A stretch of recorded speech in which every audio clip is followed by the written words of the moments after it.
Bem-vindos ao Araçatuba SA dessa semana, quando trazemos uma pessoa que está na vida cotidiana de todos nós. Quem é que nunca parou para comer um pastel lá no Que Pastel, né? E quem nunca sonhou em fazer um boné do papai, do vovô? Nós trazemos aqui essa semana o Eduardo Mendes Queiroz, dono, proprietário do Que Boné e do Que Pastel. Sempre na presença ilustre do meu amigo Caio. Caio, a palavra está contigo. Vamos conhecer um pouco da história desse cara. Vamos saber um pouquinho mais aí do Eduardo, né, Rodrigo? Exato. Legal. Bom, Eduardo, muito bem-vindo aqui à nossa sala. Obrigado, prazer. Prazer é todo nosso, né, Rodrigo? Sim. E, bom, antes da gente falar sobre os negócios em si, queria conhecer um pouquinho mais de você. E, puxa, de onde surgiu a ideia de começar? O primeiro negócio seu foi o Que Pastel, é isso? Não, na verdade eu tento empresariar desde que, acho que com 16 anos já eu tinha uma vontade, né, de correr atrás. Trabalhei em banco bastante tempo, 10 anos no Banco do Brasil. E no Banco do Brasil eu já montei uma metalúrgica, né, fabricava móveis tubulares, vendia para a região Aqui em toda. Araçatuba? Aqui em Araçatuba, Legal. Tinha um sócio que era o Kiric na época, né, a gente fazia cadeiras, mesas, jogo de quarto, penteadeira, né. Esse foi já praticamente o segundo projeto, já de maior, né, mais volumoso. E com 18 anos, logo que eu saí de casa, eu montei um bar lá na periferia da cidade. Na época, primavera, era assim, era tudo de terra, o bairro, né? E montei uma mercearia, né? Fizemos um estudo, qual região da cidade estava crescendo. O Muarama estava parado, né? Já fazia anos que não existia o Concórdia, não existia nada ali. E a cidade estava crescendo para aquele lado. A propensão de crescimento era aquele lado. Foi um estudo bem bacana, né? Com 18 anos, falei, é aqui o local. E montamos uma mercearia, acabou virando um bar. E aí de lá eu fui para o Banco do Brasil, onde começou aí. Não, agora eu fiquei curioso. Puxa, você já começou com 18 anos, já começou a fazer um estudo. Quer dizer, isso você nem tinha entrado, né? Não é idade, é pré-faculdade e tal. Você teve algum tipo de orientação com relação a isso? Não, acho que isso já foi algo meio que inato, assim. Já veio aquela... Com 16 anos eu quis trabalhar, meu pai não deixou, né? Ele não queria que eu trabalhasse, você tem que estudar, porque o estudo é o caminho, realmente eu tenho certeza disso, né? Mas eu briguei com ele e fui trabalhar. Com 16 anos eu fui para o Banco da Amazônia, fiquei 2 anos lá Ele falou, ó, se você não for bem na escola, você para de trabalhar, você não vai poder mais trabalhar, né? E eu consegui trabalhar no Banco da Amazônia e eu fazia o objetivo na época de manhã. Passei no Salesiano e fiz o colegial técnico à noite, simultâneo. Então fiz 2 vezes o colegial, de manhã no objetivo, trabalhava no Banco da Amazônia à tarde e à noite Salesiano. Esse curso técnico em? Fiz em Ciências Contábeis. Né? Já bem voltado para negócio, para ser negociador, empreendedor. Que coisa interessante. Bom, e daí, 18 anos, quais foram os outros negócios até chegar no negócio de vender comida? A comida ela surgiu, eu estava no Banco do Brasil, não estava um momento muito bom no Banco do Brasil, né? Na época que teve aquele PDV, né? Incentivando todo mundo a sair. E eu sempre com esse âmbito, né, de empresariar, eu busquei algumas opções, né, e fui no Multishop. Na época do Multishop, eu entrei no Multishop e senti, falei, aqui é o local, né, aqui é o lugar. Eu estava abrindo o Araçatuba Shopping também. Eu fui lá e na época eu não me convenci muito. E no Multishop encontrei o caminho ali, né, abri em 95, abri o Pastel lá. Indo para quase 20 anos, então, esse negócio. Quase 20 anos. Quantos anos você tinha nessa época? Tinha 30 anos, praticamente, 27 anos, por aí, 28 anos. E por que o pastel? Então, o pastel tinha uma história na família de um conhecido, um primo, que tinha isso daí lá no Vale do Paraíba. E fomos conversar com ele e ele passou todo o conhecimento, né, o know-how, ele já tinha lá uns 8 anos já de pastelaria. E ele passou, eu senti bastante, me identifiquei bastante com o negócio na época, né? Ele deu uma orientação bacana, né? Ensinou todo, como quase uma franquia, mas não tinha vínculo nenhum com ele. E começou, abriu já no sucesso do Multishop na época, foi fundamental, né, para consolidar. Rapaz, é uma coisa muito engraçada, viu, Rodrigo? Só retomando aqui, porque eu lembro bem dessa época, né? Moleque, eu comia muito pastel. Eu lembro que, assim, era muito comum você ter carne, queijo e palmito, assim, né? Eu lembro que, acho que desde o começo do que pastel, a diferença do que pastel naquela época era essa. Chegava e já tinha uma porrada, né? Tinha mais de 40, mais de 40 tipos. Eu lembro que isso já era diferente na época. Eu fiz uma época, eu sempre fui arrojado, né? Sempre gostei de ideias inovadoras, né? Na época o avestruz começou a fazer mercado, né, no Brasil todo mundo investindo em avestruz. Eu fiz um contato com o pessoal daqui que criava avestruz e lancei o primeiro pastel de avestruz do mundo. Saiu até uma reportagem espontânea na Folha de São Paulo. Eles colocaram, quem quiser comer um pastel de avestruz tem que andar 530 quilômetros, ir lá no Que Pastel, no Multishop. Foi assim, uma coisa legal. Totalmente. Eles não foi nem marketing pago, nada, né? Foi uma coisa... ficou bacana, né? O capital para abrir esse negócio veio do quê? Veio do PDV, do Banco do Brasil? Ou não? Não. Eu tinha na época uma moto, né? Uma moto grande. E eu abri meio que na raça, né? Eu sempre fui fui um pouco arrojado nisso aí. É claro que tinha um respaldo, né, da família, tudo, mas graças a Deus não precisei. Mas foi meio na correria, né? Arriscando muito, né? Que o risco, a principal característica do empresário é o risco, né, que ele corre, né?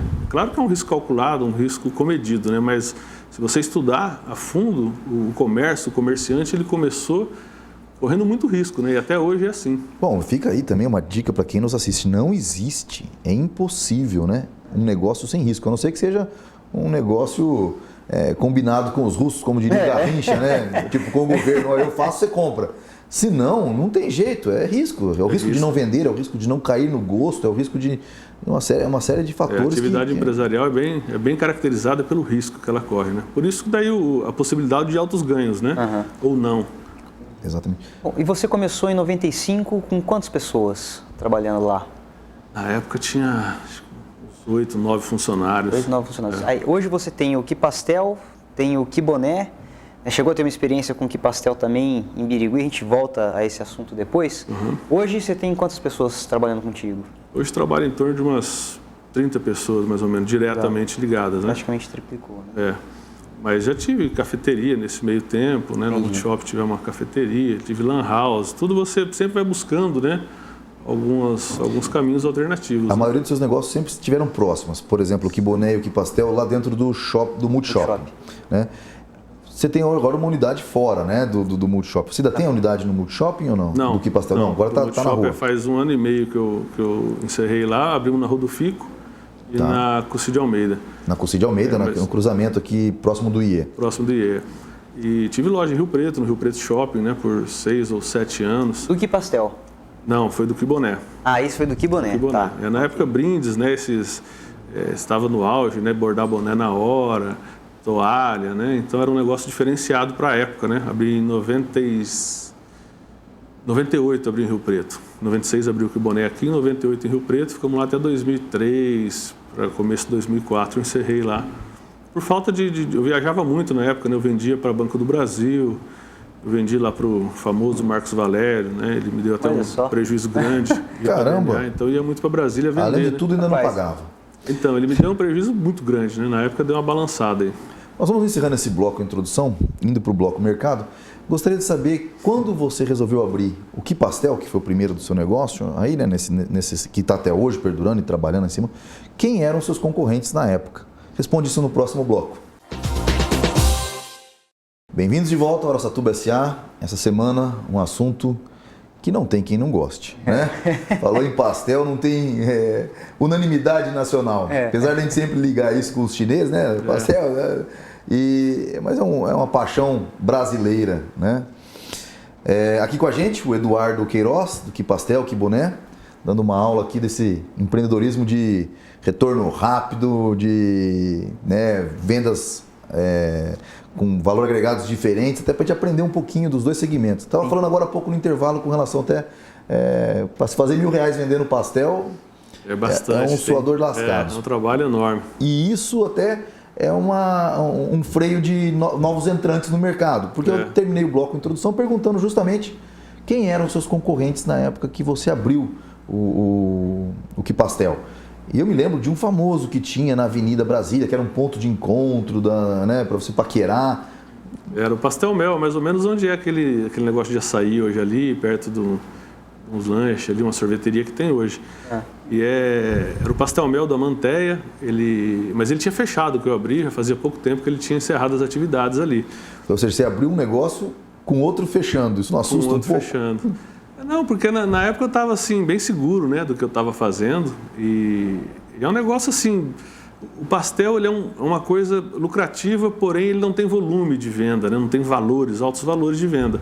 Então você vai ter uma empresa, uma pequena empresa, um pequeno negócio, e você tem que ter uma rotatividade grande de clientes para você conseguir alguma coisa, um ganho razoável, né? E você estava falando em concorrente, o maior concorrente, eu nem vejo como concorrente, né?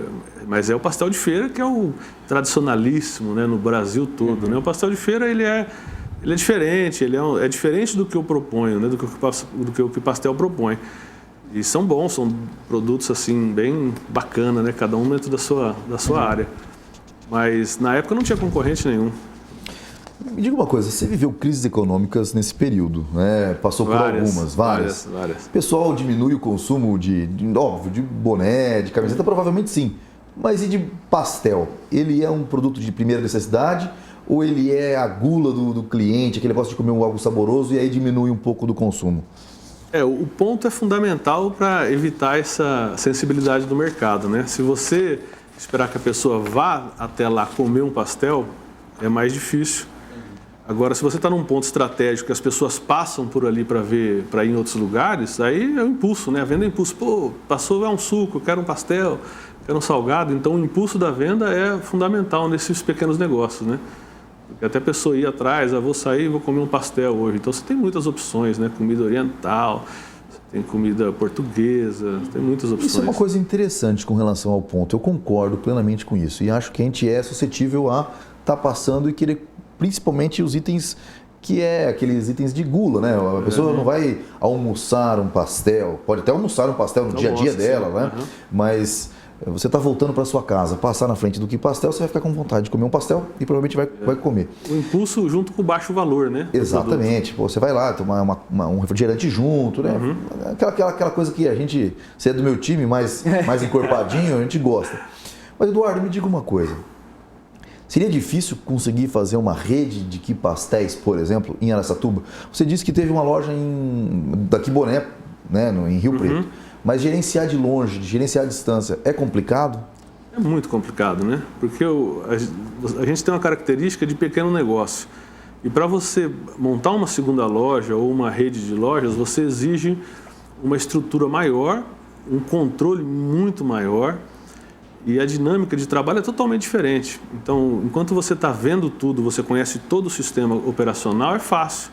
Aqui está errado, corrige aqui. Você está ali todo o tempo ali corrigindo. A partir do momento que você sai fora do seu ambiente, o custo aumenta, né? Por mais, não vai ter o custo operacional, mas é conversa. O custo é muito maior de você montar uma loja fora.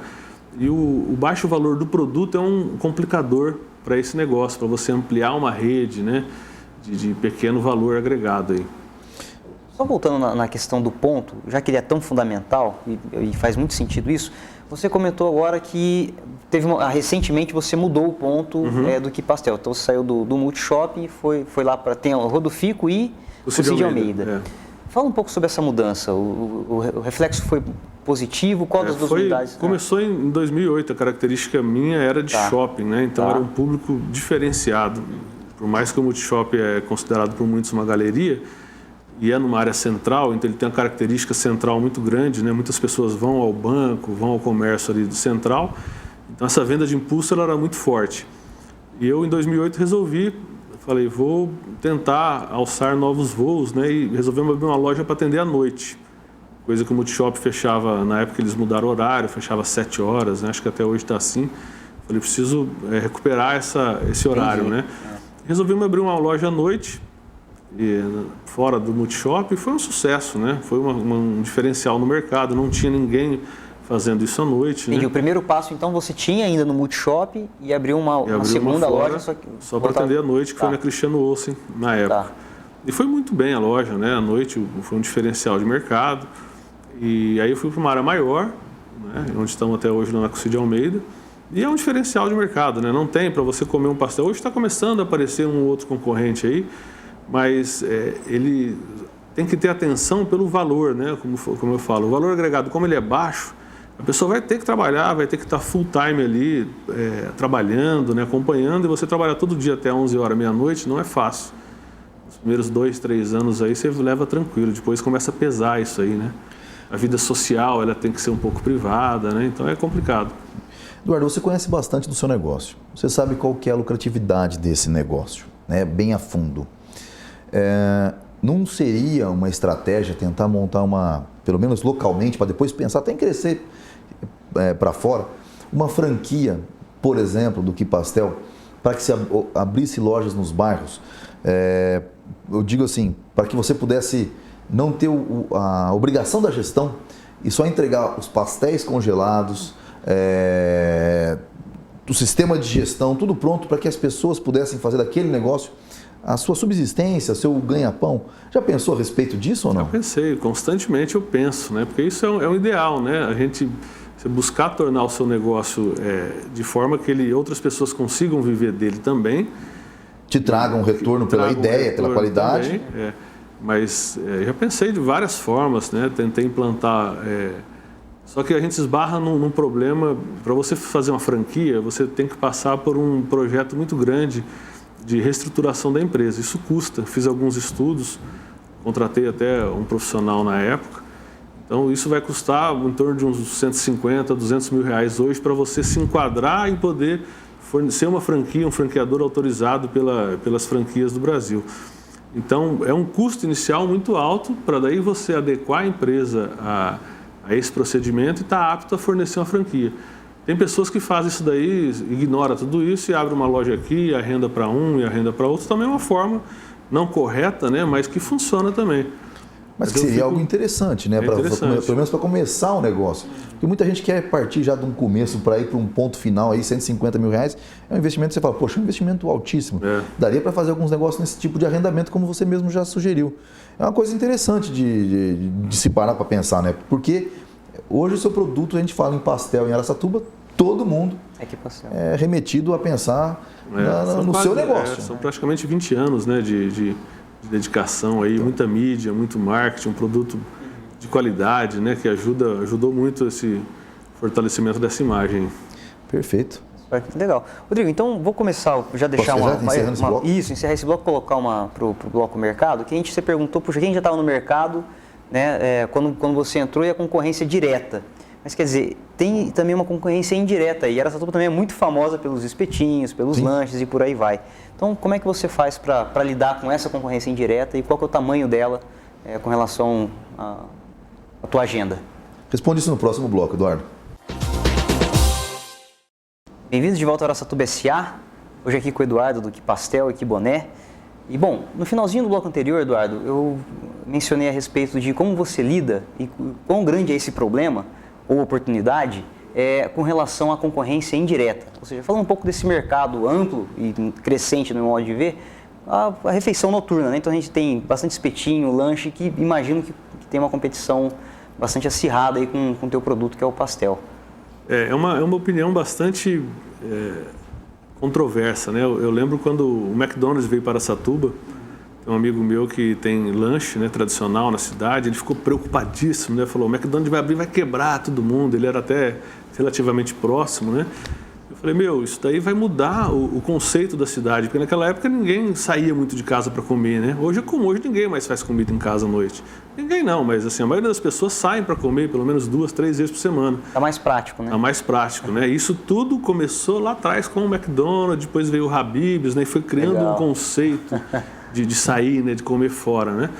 E hoje ficou mais difícil porque todo lugar tem um local para você comer, um espetinho, um cachorro-quente, um lanche diferenciado. E é muito fácil começar alguma coisa assim, né? É muito fácil. Com esse incentivo do governo agora, você abre um MEI, né? Um microempreendedor individual, e você consegue legalizar o seu negócio, né? Pode ter até um funcionário registrado, né? Além da pessoa, da família trabalhando ali. Então facilitou muito, né? E as pessoas, a alimentação é uma coisa comum para todo mundo cozinha em casa, todo mundo faz um arroz, um feijão, então você se sente apto a fazer alguma coisa de comida, né? É diferente, vou fabricar uma camiseta, já é um negócio mais técnico, né? Teoricamente, todos eles são técnicos, mas como você no dia a dia já usa a refeição em casa, você acha que você tem uma aptidão já para aquilo. E aí veio uma questão interessante com relação a esse assunto, marketing. Você precisa competir com vários outros segmentos, como o lanche, o espetinho que combina com um chopinho, uma cervejinha lá na loja da pessoa, né? No estabelecimento da pessoa. Marketing é uma coisa que você tem que fazer com que a pessoa no final da tarde pense em comer pastel. É um negócio importante para a sua marca, mesmo nesse produto de baixo valor agregado? É importantíssimo, né? O marketing ele sempre foi e vai continuar a ser por muito tempo fundamental para você manter e agregar valor ao negócio. O risco do marketing é se você, numa abertura, como recentemente abriu uma loja de fast food, de lanche, uma franquia aqui em Araçatuba, e ele tem um marketing natural de vendas, né? E todo mundo reclamando por tempo, vai lá, demora uma hora e meia para sair um lanche. Então o marketing ele pode te ajudar a te atrapalhar, te afundar, ou ele pode te elevar. Depende da estrutura que você tem por trás disso. Não adianta você fazer um marketing enorme, chegar lá, o cliente chega, então vamos lá, em vez de você lentamente levar 10, 20 clientes por dia, você vai lá e leva 200 por dia. Se tiver mau atendimento, vão ser 200 por dia que vão sair metendo pau na sua empresa. Então isso vai te afundar. Então você tem que ter muito um controle do marketing associado à sua capacidade de produção. Senão ele pode virar contra você mesmo. Mas aí você traz uma outra questão, atendimento. Atendimento é mão de obra.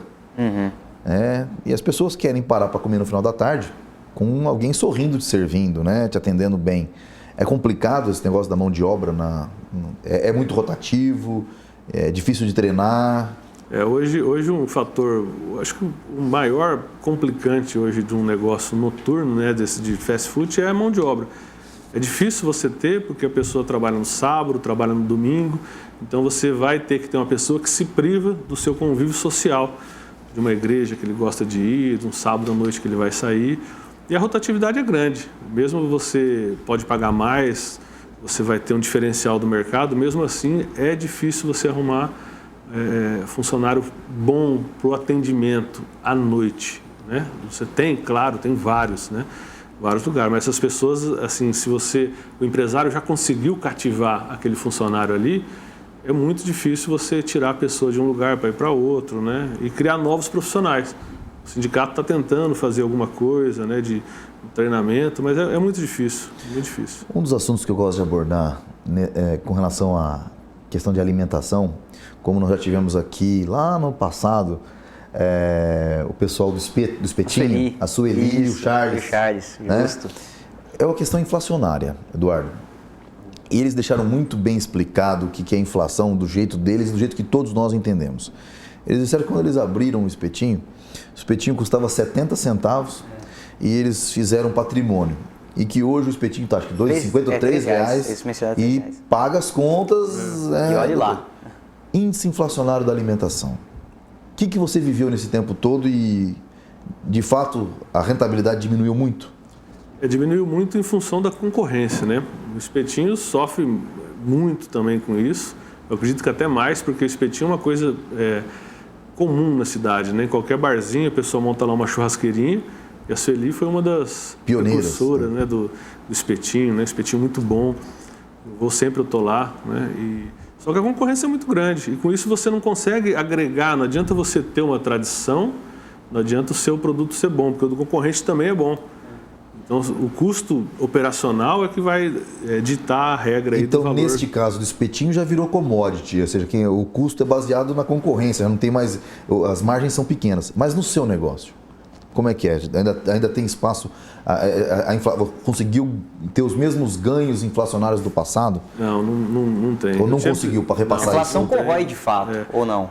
Sempre no início a gente teve uma fama de o pastel era caro, até a pessoa comer. Na hora que ele comia, via aquele diferencial. Pô, estava acostumado a comer um pastel de vento, aí você come um pastel de recheio. Na primeira mordida você já tem um recheio. Então justifica o preço na época diferenciado. Hoje você concorre com um lanche, com espetinho. Pô, espetinho você paga R$3, R$2,50, R$3. Como você vai pagar 6, 7 num pastel? Então cria-se uma comparação de produtos, né? Por mais que sejam totalmente diferentes, mas é uma alimentação do final da tarde, da noite, você vai sair com a família. Então, na hora que junta a comparação de produtos, é onde sofre muito com o preço. Isso, né, tem que correr atrás. Aí, por que é o bom da concorrência? Que faz você se mexer, criar promoções, né? Então, eu crio, na época de Semana das Crianças, vai lá, se a criança foi comer com o pai, ganha uma camisetinha, faço uma camisetinha trabalhada. Na época do Mês das Mães também. Então, uma forma de você diferenciar e correr porque a água está batendo. Né? Você tem concorrente, os concorrentes todos. Antes não era concorrente, a pastelaria era concorrente. Hoje não. Qualquer ramo de alimentação é concorrente. Se o cara vai comer um sushi em algum lugar e gastou lá R$100, ele não vai voltar amanhã para comer um pastel. Ele vai esperar mais uns dias até dar um fôlego, né? Então é complicado. Tem que mexer, né? Temos que criar novas alternativas. E nessa questão de mexer, eu vi também que pelo menos naquele da Cid Almeida, você está diversificando já para pratos executivos também, é isso? Tem pratos executivos e hoje estamos batendo em cima da fogazza. A fogazza ela é um pastelão, vamos falar, com uma massa diferente. Ela é uma massa mais macia, é diferente da massa do pastel. A massa do pastel é mais crocante, é uma massa mais firme, né? Essa outra da fogazza é um produto diferente, é novo na cidade, não tem. Então a gente tem que buscar uma inovação no mercado para poder manter o mercado que a gente já tem. Né? Para estar sempre buscando alternativas de manter o faturamento. Não é nem aumentar o faturamento, né? Hoje se você conseguir manter a sua média de faturamento, já é uma vitória já. Perfeito. Vamos encerrando esse bloco, vamos partir para o bloco tendências e fica aí uma pergunta-chave. O que esperar para 2014, se é essa estabilização no ramo de alimentação, ou se pensa em crescer, ou se tem medo até de um viés de queda? Responde isso no próximo bloco, Eduardo. Bem-vindos de volta ao Araçatuba S.A., bloco Tendências. E no último bloco, o Eduardo deixou a bola quicando, não pude deixar de entrar de voleio na questão. Falou que hoje o importante, se eu entendi bem, é tentar manter o faturamento. Quando a gente coloca nessas bases, né, tentar manter o faturamento, significa que só de não piorar já está bom demais. Já está bom demais. Hoje o mercado está um pouco retraído, né? Então, no segmento de alimentação, que para mim é o primeiro termômetro a apitar, quando a parte de alimentação começa a sentir que as pessoas não estão mais indo com aquele ímpeto, satisfazer seus desejos de comida, estão começando a comer em casa, que talvez não seja tão agradável, que você tem que cozinhar, fazer, tá, né? É um termômetro de mercado muito relevante. E aí, como está seu negócio, no negócio de alimentação? Esse termômetro ele é quase que imediato, né? Na hora que você se endivida, prestação de carro, prestação da casa, a primeira coisa que você corta é a saidinha à noite. Né? Você vai dar uma segurada, você vai criar uma forma de, eu não posso atrasar o cartão. Então esse é um fator complicante, né? E hoje a situação, ela está justamente tentando manter, né? Temos que manter o que a gente já tem, porque o ano passado não foi um dos melhores anos, né? E esse ano ele tem uma tendência aí de retração. Tem a Copa do Mundo, que deve dar um incentivo, já está dando, né, em alguns segmentos, na parte de confecção já está aquecido, né, em função disso aí. Mas a alimentação, e acho que todo segmento esse ano vai ser um momento de observação, né? O mercado está tendendo a ter uma retração. Se a gente conseguir manter, é uma vitória já, vai ser um ganho enorme. Vai demandar talvez um pouco mais de criatividade dos empresários, né? Por exemplo, você falou Copa do Mundo. Eu imagino que, no caso, uma ideia é colocar uma televisão lá nos dias dos jogos da Copa, assista um telão, assista a Copa no Que Pastel, porções de pastel. Aí faz uma porção menor de pastelzinho para tomar com uma cervejinha ou com um chopinho. Vai ter que agir nesse sentido, porque senão vai perder público mesmo, né? Tem que ter uma criatividade enorme, não só em vou levar para assistir lá, mas de repente fazer umas camisetas do Brasil, né? Fazer uma promoção, criar alguma forma que você vai atrair o cliente até a sua loja. E depois, se você aproveitar esse momento e aí você dá um brinde, uma camiseta ou um boné, a pessoa vai utilizar isso e vai estar divulgando você também. Então você consegue de duas formas atrair o cliente. Legal, você consegue compor, né? Porque com seus dois negócios você pode fazer composições. Sim. Agora sim, ainda voltando para a questão de tendências, eu venho observando um movimento, isso principalmente, Rodrigo, em segmentos, por exemplo, da cultura. Certo? Então, a gente que trabalha com teatro ou com música, etc., para viabilizar suas atividades, eles têm partido para mercados corporativos. Então, eles dão um jeito de encaixar o que eles fazem, né, o lado artístico, né, com uma demanda corporativa. O Que Pastel hoje, o Que Boné, eu imagino que trabalha já bastante com o segmento corporativo, né? O Que Pastel tem uma frente de atuação nesse sentido, para eventos corporativos ou não? Ou tem planos para isso? Não tem. Tem campo para isso, claro que tem. Né? Se você tender para atendimento de festas ou de encontros, eu já fiz algumas vezes eventos desse tipo, mas ele demanda um tempo muito grande, funcionário específico para isso é difícil, porque são esporádicos, né? Não é uma coisa constante. Então você vai partir um pouco para buffet, que já é um segmento um pouco mais complicado, né, do que um negócio estabelecido diariamente. Mas é um campo também, tem um campo para atuar nisso aí. E a automação? No sentido de, hoje quem prepara os pastéis, por exemplo, é mão de obra, né? São pessoas. Existe já maquinário para se fazer isso e tirar, vamos dizer, a mão de obra desse... É uma tendência a automação no seu negócio? Porque pensando já, você crescendo, franquias locais, por exemplo, seria muito interessante você produzir esse produto, ser fornecedor das franquias, entregar o pastel congelado, até para ter um controle melhor, né, para você poder cobrar royalty do seu franqueado. Existe maquinários para isso? Existe vários. E a tecnologia, ela só não é utilizada por quem não conhece ela ou não tem condição de ter. Você já usa? A tecnologia, sim. A tecnologia é fantástica, né? Ela tem uma capacidade de libertação, né, muito grande, tanto no campo, nas empresas, né? Ela é fantástica, né? O homem consegue desenvolver equipamentos aí que ajudam muito, né, o dia a dia.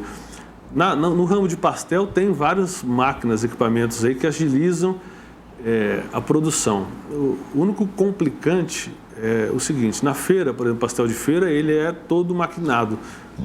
Por quê? Porque você trabalha lá com 5, 6 tipos de pastéis e você coloca nos compartimentos, leva aquele 1000 pastéis, por exemplo, lá na feira e acabou aquilo ali, acabou. Você chega lá, eventualmente, já acabou de pizza, acabou de queijo, não sei o quê. Então, é uma coisa específica. No meu ramo, ele é artesanal. Por quê? Porque a pessoa chega lá e escolhe o que ele quer. E a variedade é tão grande que se eu deixo montado um pouco de cada variedade, ele pode perecer, ele pode envelhecer, ele pode perder. Então, como você tem que vender qualidade, você tem que fazer ele na hora. E você vai fazer na hora, é manual. Se é manual, é todo o processo de trabalho, fabricação. Mas eu consegui, tem um amigo meu, da pizzaria, o Sérgio, ele me orientou uma época, me ajudou muito. Então, hoje tudo é fracionado. Tudo é pesado individualmente. Cada produto é embalado, lacrado. Então, o queijo, 200, 300 pacotinhos de queijo que vai usar no dia, frango, tudo é pesado individualmente. Então, na hora que você vai comer um pastel, as porções já são pré-definidas. Tudo pesado e individuais. Então, você vai comer um pastel de frango com queijo, abre um pacotinho de frango, abre um pacotinho de queijo, já está na medida correta, só fechar o pastel e fritar. Então, consegui usar a tecnologia para poder padronizar, né, e qualidade. Outro assunto interessante, né, para a gente na tendência é o seguinte, questão de inadimplemento. Eu acredito que você não venda fiado. Não existe. No Que Pastel, isso não existe. Não existe porque o cheque acabou, né? Vamos falar, praticamente não se usa mais. Cartão de crédito, responsabilidade é da operadora. Não é dinheiro, né? Mas a maior parte é cartão hoje, todo mundo passa cartão. Boné? No Que Boné, ele tem uma tendência maior a isso, mas praticamente não existe. Alguns casos tem, mas já é até previsto, né? Você faz algum evento, às vezes você faz um evento, algum material para evento e a pessoa você vai jogar o recebimento para após o evento. Se o evento dá errado, você corre o risco. Então, no caso de evento, é como política. Fez, paga antes de receber o produto. Porque senão você fica... O risco passa a ser seu. Tá certo. Para uma pessoa que está no comércio, Eduardo, o que você espera para 2020? Estou fazendo uma projeção. Sei que é mais longa. Você acha que Araçatuba deslancha, essa região Araçatuba-Birigui? Você está bem receoso com relação a 2014, né? E óbvio, nós temos eleições e Copa do Mundo. Em tese, era para nós estarmos extremamente animados, o povo brasileiro está radiante. E o que a gente vem observando é que está todo mundo preocupado, né? Temos eleições. O que você espera para esse pós-2014 e 2020? Olha, depois da seca, né, sempre vem a bonança. Eu acho que, eu acredito, né, cegamente, que esse momento ele é transitório e ele vai, em 2020, eu acredito que vai estar muito bom. Araçatuba não vai estourar, ela já estourou, né? Hoje é uma realidade regional. Araçatuba ela cresceu muito, então esse momento que está passando Araçatuba, em função dessa explosão, eu acredito, se a gente olhar aí há 10 anos atrás e olhar hoje, a diferença é muito grande. Né? Congestionamentos, né? Uma realidade hoje na cidade, né? Tem dia que eu paro no trânsito e começo a dar risada, né? Porque aqui, pô, você andava, você não tinha esse problema aí, né? Então, Araçatuba é uma realidade e vai cada vez melhorar. E os governantes, eles passam, né? A gente continua aqui. Exato. Nós fazemos a história da cidade, do país. Eles passam, eles transitam, a gente tem que lutar pelos interesses nossos, temos que cuidar e criar essa cultura de cobrar, né? Nós não cobramos esses falta engajamento. Parlamentares, nós temos que mostrar a nossa cara e cobrar realmente, porque nós damos uma procuração para eles nos representar e eles muitas vezes não nos representam, né? Vou até falar isso daí, né? Tipo, os governantes, eles passam. Quer dizer, os que não passam, que tem alguns que não passam, é por falha nossa, né? Falta de engajamento ficam nosso. eternizados, lá, como no caso da família Sarney no Maranhão. Não passam indevidamente, né? E a gente colocar que tem dessa maneira. uma atividade comercial, empresarial, a gente se sente, às vezes, de mão amarrada, né? Criaram essa lei da Copa, né? Colocaram lá, no meu ramo específico, é confecção, um dos ramos específicos é confecção, do quiboné. Então, se você hoje, sempre foi assim, né? Pirataria, foi um risco muito grande. Você cria uma marca, a pessoa vai lá e faz uma pirataria. Aí a FIFA, que é uma entidade particular também, privada, eles vão lá e fazem uma lei que, se você piratear alguma coisa da Copa, a pena chega até 10 vezes maior. Pô, mas por que fazem uma coisa dessa para uma instituição particular, privada, assim como a minha? Então, por que quando piratearem a minha marca também não tem essa punição? Então, assim, pô, como um governante faz uma coisa dessa? Um peso, duas medidas é sempre um problema. Nós vamos encerrando esse bloco tendências e vamos para o bloco de encerramento, sempre com uma pergunta. Cliente se escolhe, Eduardo? Responde isso no próximo bloco. Bem-vindos de volta ao Araçatuba S.A. Essa semana com o Eduardo, do Quiboné, Quipastel, sempre aqui na companhia do Caio. E a última pergunta que fica sempre é: cliente se escolhe? Quero saber nos dois segmentos, Eduardo. Talvez no ramo de comida não se escolha de jeito nenhum, mas no ramo de prestação de serviço, no caso da confecção, saber se vai receber ou não é uma boa peneira. Se escolhe cliente? Não se escolhe. Você pode selecionar clientes, né? Mas escolher não tem como. A atividade empresarial ela é específica, né? Para ter um retorno, para ter uma rentabilidade. E qualquer cliente vai trazer um ganho para a empresa. Mas se tiver alguma restrição, alguma coisa, no caso de confecção, sim. Agora pensando na questão de segmentação de mercado. Quando você faz seu marketing, né? Você foca algum segmento de mercado? Por exemplo, a classe AAA, ela é consumidora do seu produto ou você nem se foca nela? Você foca em alguma determinada classe social? Não dá para focar numa classe específica, porque hoje o cliente é muito eclético, né? Para na frente do seu estabelecimento um Porsche e para uma bicicleta e ele come o mesmo produto, consome o mesmo produto. Então, hoje a coisa é muito, no caso do meu segmento, que é um produto popular, ele é bem eclético, não tem distinção de classe nem de nada, né? No caso da confecção, ela já é específica, mais direcionada para empresas, para eventos, então atende um outro segmento, diferente da alimentação. Alimentação você está aberto, né? Clientes são todos iguais, né? A função é... Deixa eu até aproveitar aqui nesse finalzinho, você está falando disso de cliente, e eu me recordo, falamos rapidamente aqui um pouco sobre eventos, né? Falando da Copa e tal, mas eu me remeti a um evento daqui da nossa cidade, por exemplo, que é a Exposição Agropecuária. Você já teve com o Quipastel, por exemplo, lá na exposição? Já tive Legal. algumas vezes, mas A rotatividade é grande, né, de empresas lá, porque é muito trabalho. São 10, 11 dias de feira especificamente, fora uns 3, 4 dias de preparação e um desgaste enorme, né? Então, pô, vale o que pesa. O custo é muito alto, então na hora que porque você já está estabelecido. Estabelecido, você tem que continuar tocando sua estrutura e montar uma outra estrutura para atender um evento em 10 dias. Então é muito complicado, é muito difícil. Mas vale a pena financeiramente? O retorno. Mas o conceito da exposição, ela é clara no nome, né? Ela é uma exposição, você vai expor o seu produto. Algumas pessoas pensam que vão lá para ganhar dinheiro. Então, vou fazer uma mídia numa televisão, vou gastar 10 mil reais. Então, se eu fizer uma exposição que passa lá 200 mil pessoas, eu vou atingir o mesmo público de uma TV, só que eu vou estar mostrando o meu produto para o cliente. Então, o objetivo da exposição é expor, não é vender. Então, a gente tenta recuperar o valor, né? Pô, vou montar lá um stand e vou recuperar o que eu vou investir.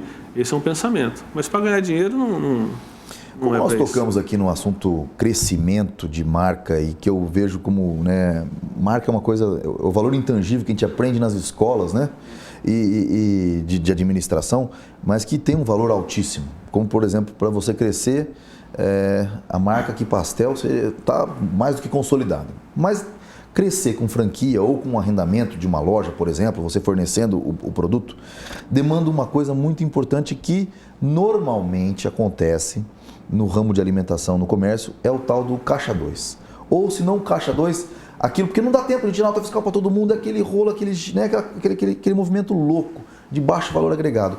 Como funciona isso, Eduardo? Hoje em dia o cupom fiscal já não tem mais jeito disso acontecer, caixa 2 é algo que existe ainda, mas para quem quer operar vamos dizer, num crescimento de franquia é impossível de se ter. Qual que é a sua percepção desse assunto? O cupom fiscal, ou a nota fiscal, ela veio para, um primeiro momento, muito questionado, né? Mas ela te auxilia no controle. Isso é uma coisa que eu sempre gosto de deixar claro para os nossos telespectadores. Caixa 2 é a porta de entrada para o rato dentro da sua corporação. Não adianta. É roubado. Você pede para ser roubado. Se você tem hoje, associando a isso, 80% de venda com cartão, o cartão é uma documentação que está transitando legalmente dentro da empresa. Não tem como, hoje não tem como mais. Você vai comprar, para você ter preço, você compra de grandes produtores, né? Você compra direto de fabricantes, mussarela, presunto ou na confecção de malha. Isso não tem como vir isso sem nota para a pessoa vender sem nota, então não tem como. Então, te ajudou porque se você documenta tudo, você tem o que entrou na empresa.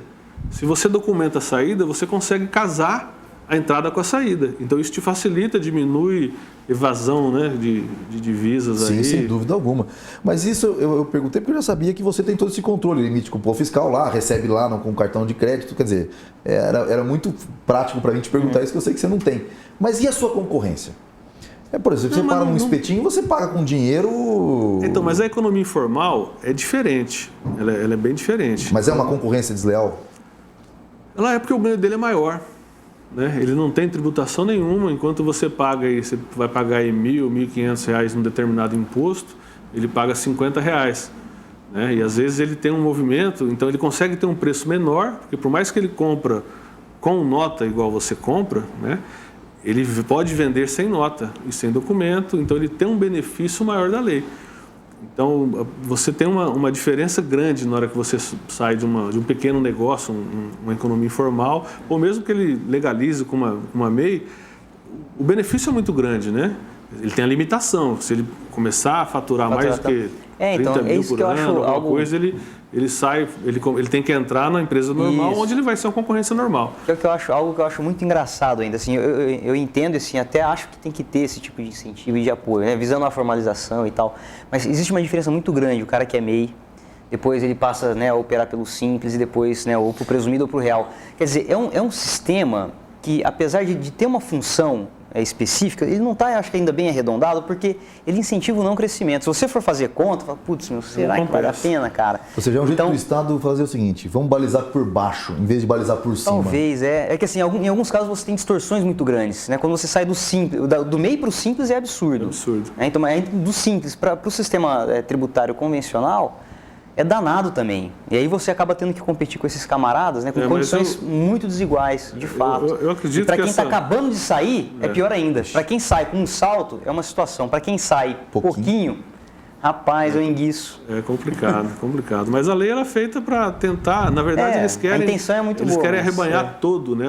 o mercado, né? Centralizar tudo e controlar essas mercadorias aí. Perfeito. O balanço ainda é positivo, mas acho que tem muita coisa para ser trabalhada nesse sentido. Muita coisa. Como nós já estamos encerrando o nosso programa dessa semana, uma pergunta.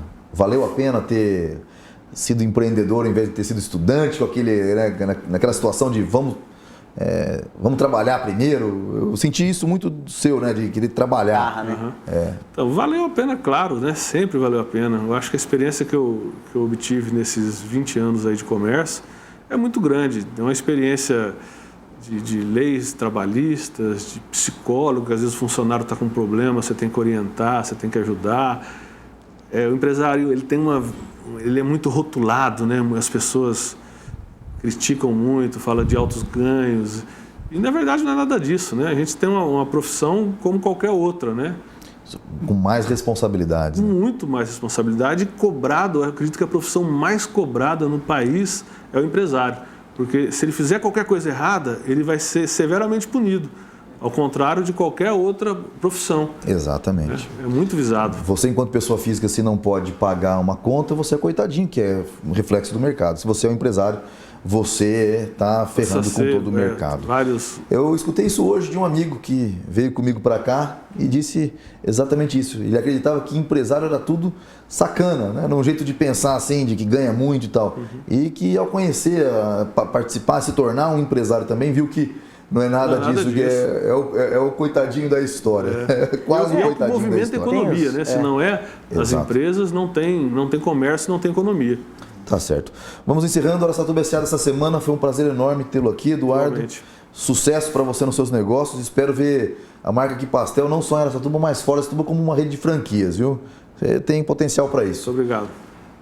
Críticas e sugestões, mande-nos e-mail, contato@araçatubasa.com.br. Meu Twitter é @rpandolfato. Pode mandar crítica para lá também. Caíto, a palavra está contigo, meu irmão. Tá joia. Rodrigo, obrigado.